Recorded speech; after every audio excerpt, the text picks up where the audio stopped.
Hi, my name is Angela Huffman. I'm an APQS dealer and I have a fun border design to show you today. It's called Loops-A-Daisy.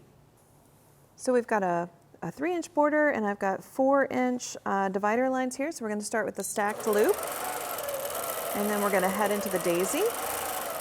Top, cross the midline, bottom daisy petals and head out to a stacked loop. Top, cross the midline, stacked loop, top of the daisy,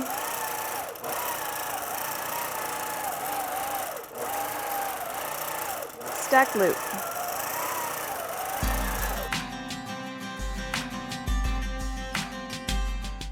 Thanks for watching. If you'd like more information about APQS machines, contact your local APQS dealer, visit your local APQS store, or visit us at apqs.com. Be sure to subscribe to this YouTube channel so you're notified every time a new video is posted.